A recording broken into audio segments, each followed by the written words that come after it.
হরে কৃষ্ণ।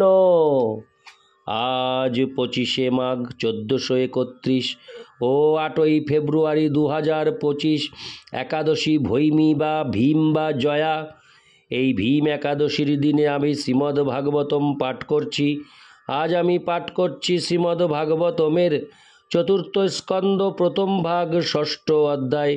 ব্রহ্মা শিবকে প্রসন্ন করলেন। এই অধ্যায়ের শ্লোক 9 থেকে 20। হরে কৃষ্ণ হরে কৃষ্ণ কৃষ্ণ কৃষ্ণ হরে হরে, হরে রাম রাম রাম হরে হরে। শ্লোক 9। জন্মৌষধিত পো মন্ত্র যোগ সিদ্ধৈর নরে তরৈ জুষ্টং কিন্নর গন্ধর্বৈরপ্সর ভীরিবৃতং সদা। অনুবাদ: কৈলাস নামক ধাম বিভিন্ন ঔষধি এবং বনস্পতিতে পূর্ণ। তা বৈদিক মন্ত্র এবং যোগ অভ্যাসের দ্বারা পবিত্র। তাই সেই ধামের অধিবাসীরা জন্মসূত্রে দেবতা এবং তারা সমস্ত যোগ শক্তি সমন্বিত। তাছাড়া সেখানে অন্য মানুষেরা রয়েছেন যাদের বলা হয় কিন্নর এবং গন্ধর্ব। সেখানে তারা তাদের অপ্সরা নামক সুন্দরী স্ত্রীদের সঙ্গে বিরাজ করেন। ইতি শ্লোক 9। শ্লোক 10। নানামণিময়ী শৃঙ্গৈর নানা ধাতু বিচিত্রিতৈ নানাদ্রুমলতাগুল্যৈর নানা মৃগগণাবৃতৈ। অনুবাদ: কৈলাস সমস্ত প্রকার বহুমূল্য মণি রত্ন এবং ধাতুতে পূর্ণ পর্বত সমন্বিত এবং নানা প্রকার মূল্যবান বৃক্ষ এবং লতার দ্বারা পরিবৃত। সেই পর্বত শৃঙ্গ বিভিন্ন প্রকার হরিণদের দ্বারা বিভূষিত। ইতি শ্লোক 10। শ্লোক 11। নানামলপ্রস্রবণৈর নানা কন্দরসানুভি রমণং বিহরন্তীনাং রমণৈ সিদ্ধযোষিতাম।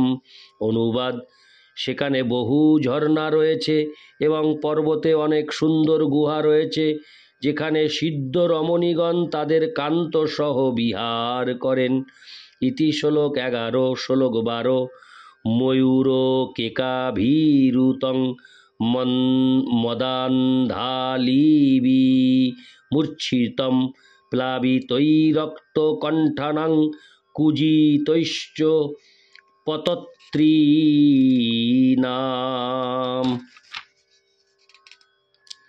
অনুবাদ: কৈলাস পর্বত সর্বদা ময়ূরের কেকারব, ভ্রমরের গুঞ্জন, কোকিলের কুহুরব এবং অন্যান্য পক্ষীদের কূজনে মুখরিত। ইতি শ্লোক 12। শ্লোক 13। আহরিয়ন্তমিবদ্ধস্তৈর্দ্বিজান কামদুঘৈর্দ্রুময়ী ব্রজন্তমিব মাতঙ্গৈর্গৃণন্তমিব নির্ঝরৈ। অনুবাদ: কৈলাস পর্বতের ঋজু শাখা সমন্বিত সুউচ্চ বৃক্ষগুলি যেন হস্ত প্রসারণ করে বিহঙ্গদের আহ্বান করে। মাতঙ্গগণ যখন ইতস্তত ভ্রমণ করে তখন মনে হয় যেন কৈলাস পর্বত মন্থর গতিতে তাদের সাথে গমন করছেন। ঝর্ণা থেকে যখন সশব্দে জল পড়ে তখন মনে হয় যেন কৈলাস পর্বত কলকণ্ঠে কীর্তন করছেন।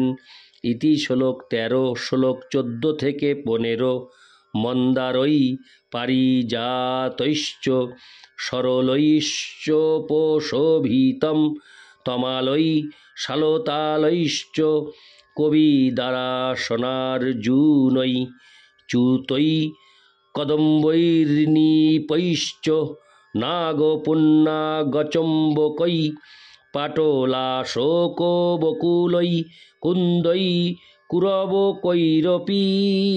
অনুবাদ: সমগ্র কৈলাস পর্বতটি বিভিন্ন প্রকার বৃক্ষের দ্বারা শোভিত।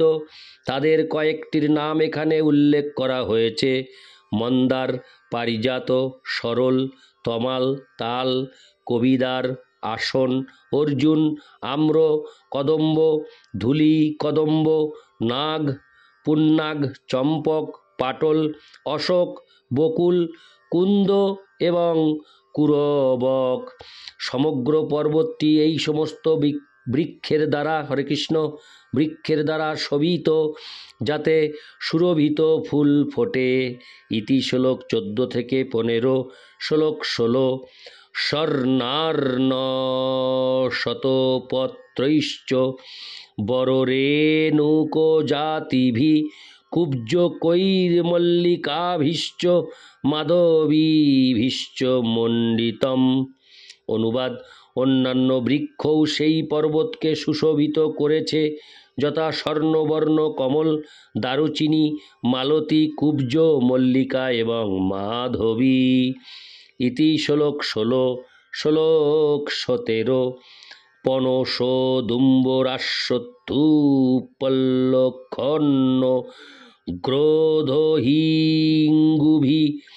ভূর্জৈরোষধীভি পুগৈ রাজপুগৈশ্চ জম্বুভি।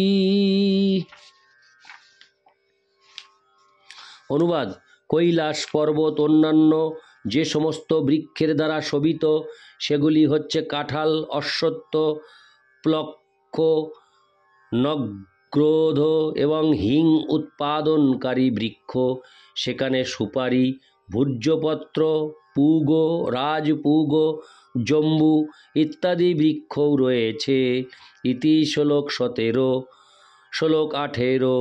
খর্জুরাম্রাতকাম্রাদ্বৈ প্রিয়াল মধু কেঙ্গুদৈ দ্রুমজাতিভিরণ্যশ্চ রাজিতং বেনুকীচকৈ। অনুবাদ: সেখানে আম, প্রিয়াল, মধুক এবং ইঙ্গুদ বৃক্ষ আছে, আর তাছাড়া বেনু, কিচদ, হরে কৃষ্ণ, আর তাছাড়া বেনু, কিচক এবং অন্যান্য বিবিধ প্রকার বাঁশ গাছ রয়েছে, যা কৈলাস পর্বতকে পরিশোভিত করে আছে। ইতি শ্লোক 18। শ্লোক 19 থেকে 20। কুমুদোৎপলকল্লারত, হরে কৃষ্ণ। শ্লোক 19 থেকে 20। কুমুদোৎপলকল্লারসতপত্র বনর্দিভি নলিনীষু কলঙ্কুজৎ খগ বৃন্দপোষবিতম মৃগৈ শাখা মৃগৈ ক্রোড়ৈর্মৃগেন্দ্রৈঃ গবৈ শরভৈর্ব্যঘ্রৈ রুরুভির্মহিষাদিভি। অনুবাদ: সেখানে কুমুদ, উৎপল, শতপত্র আদি নানা প্রকার পদ্ম রয়েছে। সেই বন সুশোভিত উদ্যানের মতো প্রতীত হয় এবং সেখানকার ছোট ছোট সরোবরগুলি বিভিন্ন প্রকার পাখির অতি মধুর কূজনে মুখরিত।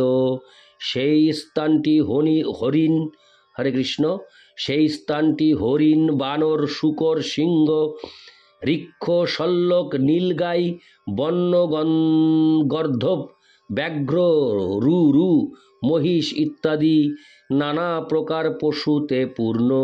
তারা সেখানে তাদের জীবন উপভোগ করে থাকে। ইতি শ্লোক 19 থেকে 20। হরে কৃষ্ণ হরে কৃষ্ণ কৃষ্ণ কৃষ্ণ হরে হরে, হরে রাম হরে রাম, রাম রাম হরে হরে। হরে কৃষ্ণ।